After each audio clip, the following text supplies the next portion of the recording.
50 വയസ്സ് കഴിഞ്ഞവൻ ഖബറിൽ കിടക്കുന്നവരുടെ കൂട്ടത്തിൽ അവനെ എണ്ണണം എന്ന് മലക്ക് വിളിച്ചു പറയും. അള്ളാഹു ഈമാൻ നൽകുമാറാകട്ടെ.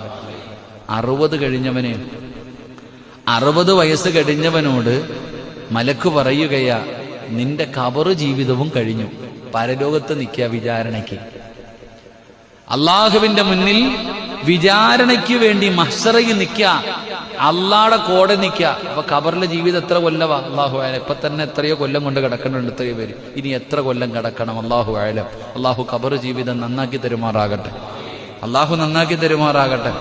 എന്റെ പ്രിയപ്പെട്ട സഹോദരങ്ങളെ, അപ്പൊ ഖബറും കഴിഞ്ഞിട്ട് പരലോകത്ത് നിൽക്കുന്നവരുടെ കൂട്ടത്തില്ല 60, 70.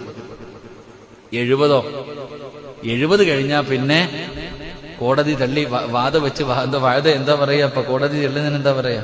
കേസ് ഷാജിക്ക, കോടതി ഇങ്ങനെ തള്ളത്തില്ലേ, അതിനെന്താ പറയാ? കേസുകൾ ഇങ്ങനെ നീട്ടി വെക്കുന്നതിന് എന്താ പറയത്തില്ലേ? എന്താ പറയത്തില്ലേ?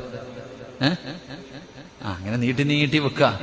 അവസാനം ഒരു ദിവസം പറഞ്ഞു, തീരുമാനമായി, വിധിക്കാൻ പോവാ എന്ന് പറഞ്ഞ അള്ളാഹുവിന്റെ മുന്നിൽ വിചാരണയൊക്കെ കഴിഞ്ഞിട്ട് ഒന്നീ സ്വർഗത്തിൽ പൊക്കോ അല്ലെങ്കിൽ നരകത്തിൽ പൊക്കോ എന്ന് വിധിക്കാൻ അള്ളാഹു പിടിച്ചു നിർത്തിയിരിക്കുന്നവരുടെ കൂട്ടത്തില 70 കഴിഞ്ഞവൻ അവനെ കൂട്ടേണ്ടത് എന്ന് നബിയുനാ റസൂലുള്ളാഹി.